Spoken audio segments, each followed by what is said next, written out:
What's up, guys? Today I'm going to give a quick rundown on my Holley Terminator XMAX powered 2JZ SC300.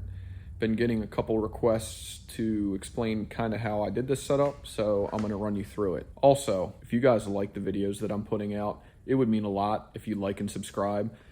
Over 90% of my viewers are not subscribed to the channel. So again, if you like the content, if you like what I'm doing here, it would mean a whole lot to me if you would just like and sub to it. This is my 92 Lexus SC300. Now, the reason why I went with Holley on this car is because A, I had a spare one here, and B, I kind of like to push the Holley platform on this platform. Not saying that Holley is the best option for a 2JZ, but it's not a bad option, and they're relatively inexpensive. You can pick up a used Terminator XMAX off of Facebook Marketplace at this point for less than $1,000 with an LS harness, and you can either modify that harness or you can build your own harness. They do sell like a flying lead harness. Every time that I've done one of these, this is probably the third or fourth that I've done personally, and I've tuned some for a few other folks. Most people, when they do this setup, just wind up using an LS harness just because you can get them cheap and, you know, pretty plentiful on the internet. Get the hood open. You can see I got the screen up here. I actually got an insert for this to put a Pro Dash in because I didn't wire in any of my gauges to work because I already knew that I was going to go with a Pro Dash, so it was just easier to buy the surround, and I'm actually going to pick up a Pro Dash tonight for it. This is the setup. It's pretty straightforward as far as the 2J setup goes. I do have GTR coil packs on it. I've ran these a few times with the LS coil packs. You can keep the LS coil packs. It's going to make the harness swap a lot easier. You can actually use a lot of GM sensors as well. The coolant temp sensor for an LS is the same thread pitch and diameter as a stock 2JZ one. So you take the factory ECU coolant temp out of the head and you can thread the LS one straight in. This setup, I'm using a GM drive-by wire and using the GM pedal as well. Because it is an XMAX, I did want to go drive-by wire. It was going to be a little bit easier to wire everything in, other than having to make like a custom length throttle cable. Either way, I could have done like a GM 4-bolt. This is an MCC royalty intake manifold. I re-drilled it to fit the GM LS 3-bolt pattern, which is the same as any of the later LS 4-bolt throttle bodies. Actually, you can see I wound up putting my GM coolant temp sensor in my upper thermostat neck. The only reason that I did that is because as much as I like the way this intake looks and performs, it makes everything underneath of it really hard to work on. And the first coolant temp sensor I put in the head, I actually broke the plug in it. And I was not pulling the intake manifold back off, so I just pulled the upper water neck off and tapped it, put that in there. Seals up fine. Main things you're going to need to make the Holley work. You're going to need cam and crank signal, coolant temp sensor, obviously a throttle body, coil packs, injectors.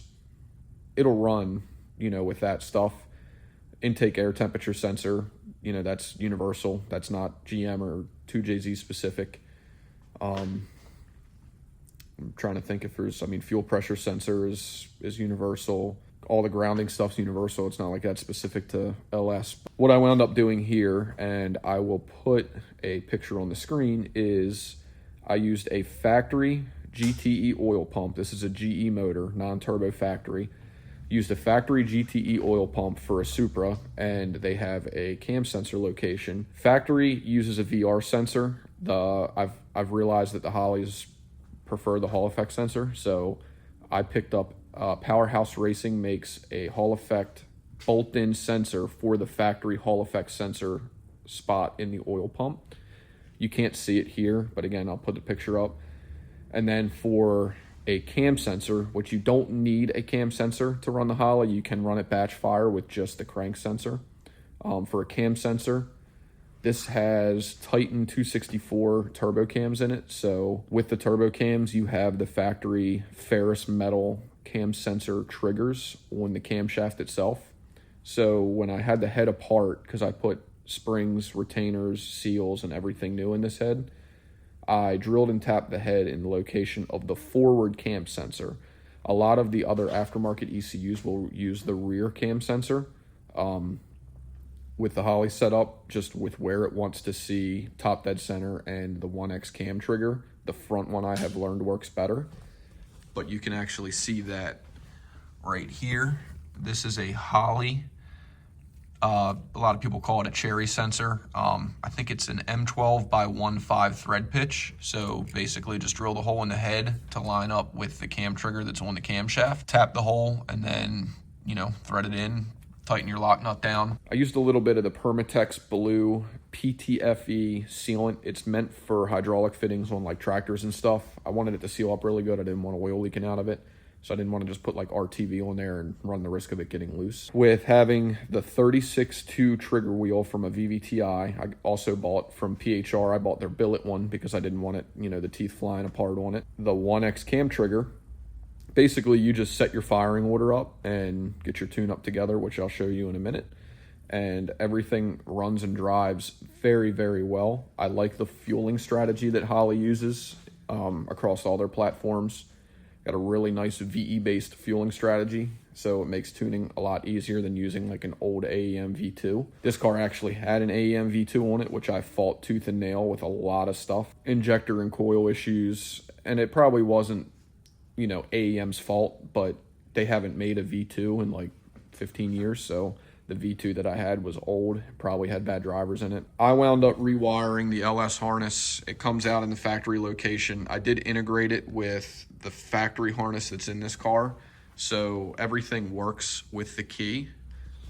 I don't have to do anything funky like button switches, none of that stuff to make it run. The hardest part about wiring this car was it was an automatic car, which I swapped the manual into. It has a CDO9 in it. I cut all of the trans harness wires out of it. When you manual swap these cars, usually you'll just jump the automatic harness down by where the transmission is to get your neutral safety switch bypassed so you can start the car. I wound up taking all of that stuff out, and I actually picked the crank signal up underneath of the dash and then ran that wire up into the fuse box under the hood to the relay, directly to the starter relay, and wired that to the trigger side of that starter relay to make that work. That was probably the hardest part for me, just because it wasn't included in what I took out of the harness. I had to go under the dash to do it. All right, so I grabbed the keys. I'll show you guys how, oh, I thought I had the keys. They're in my pocket. I'll show you guys how easy it starts. No neutral safety switch in this deal. Neutral, obviously. Key on, let it prime. My foot is completely off of the gas pedal.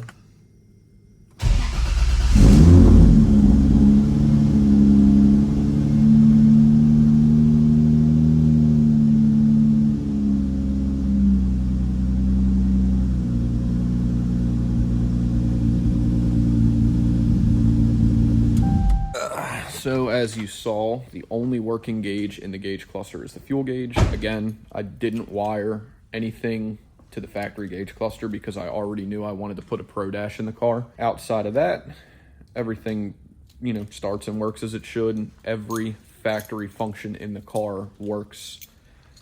At least every factory function that worked before I did all this still works. I'm still having some issues with like the sunroof and some other stuff just because that was previous issues. Had the tune pulled up already because I was messing with it. We're gonna go into, obviously, ECU configuration. We're using an XMAX. Engine parameters, we have 6 cylinders, 3 liters of displacement. I'm using a VE-based load sense. And then this is all just your injector and stuff like that. I'm using FIC 2150s. You put your base pressure in, your injected rated pressure, all your dead times and all that stuff. Also, what I like to do in these setups is edit my injector end angle table. You can put all of your cam specs in here. This will give you a really good calculation of when the injector should spray into the intake, just based off of all of this math. This is good to get rid of a lot of that like fuel at idle smell and all that stuff. Let me close this data log because we have something hovering. So like I was saying, injector end angle, that's done.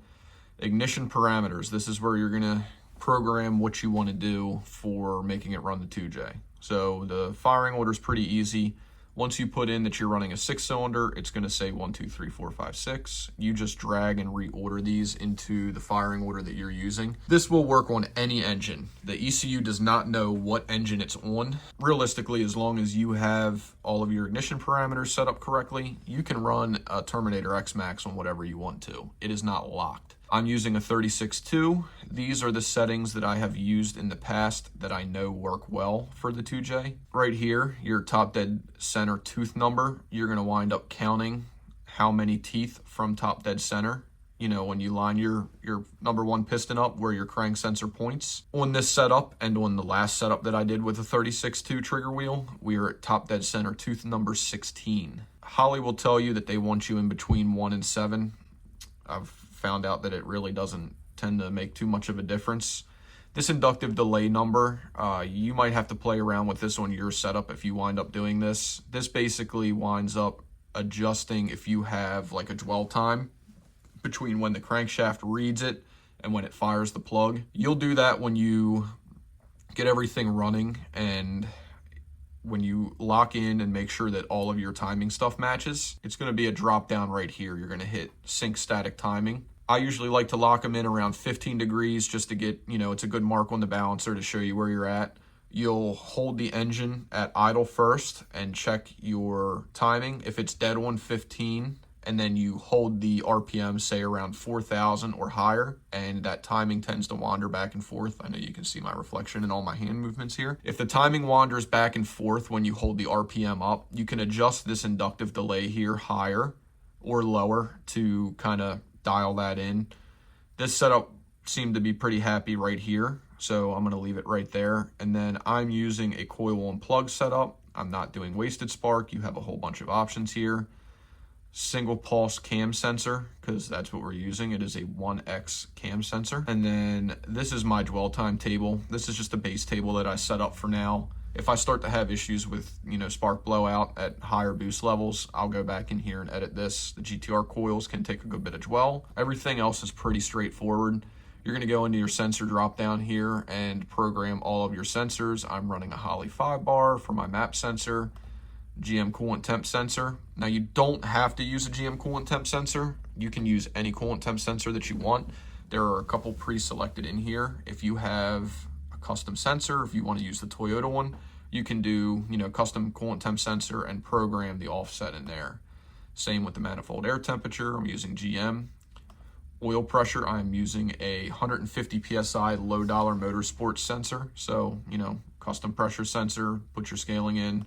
Same with fuel pressure, low dollar motorsports, 100 PSI. Outside of that, those are the basic rundown of what it's going to take to make the Holley recognize, you know, RPM and make the engine run. From there, you're going to have to build a VE table. Same with the spark. You know, got your spark table here.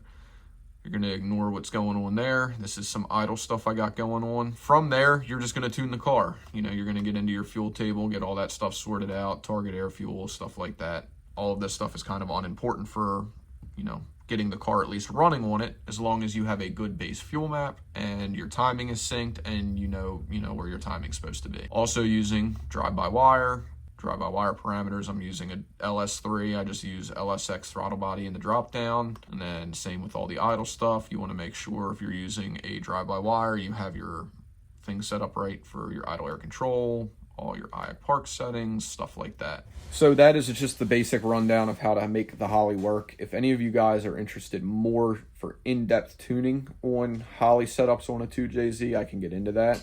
My Fox body ran the same setup. I used a Terminator XMAX. I did do drive-by cable in that. It was, again, an extra ECU that I had laying around, so I just used it.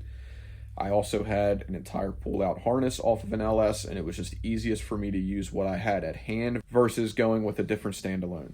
I'm not uncomfortable with tuning other standalones, and I'm not most comfortable with Holley, but I'm just pretty comfortable with it, and it works, and I know that I like it. I like the user end. Plus, if I have an issue with it, I can pick up another ECU off a marketplace or brand new from Holley, and I know it's going to work. My Supra actually has an ECU Masters EMU Black in it, which I also like a lot. Very, very good setup. I've also done quite a few AEM V2, Infinity, a little bit of Haltech, you know, pretty much been all over the board with 2J stuff. You can use whatever ECU you want to on your 2J setup, really on any of your setups. The most important thing when choosing a standalone is don't go off of what I say or what anybody says on the internet. Call your tuner, whoever you're comfortable with. Call your tuner, and whatever they tell you is what they prefer to see. That's what you want to go with. Don't just grab whatever off the shelf because you read on this forum from 15 years ago that this is the best system. If you can find a used AEM V2 on the market for less than $1,000 or even a V1 and your tuner's comfortable with it, still a good option. Definitely the best option I think for the budget is going to be an ECU Masters EMU Black. You can buy one of those and a jumper harness, plug it into your car and have it running in less than 15 minutes. I've done it. I'll do that, a review on my Supra as well. For what you get out of the ECU Masters for the price and what you get out of it, it's a very, very good system. I did buy one for this car when I had the extra Holley laying around, and I kind of like to push the platform a little bit. I just decided to go with the Holley on this because when I bought the Supra, I wanted a plug-and-play option for that I didn't have to cut the harness up in.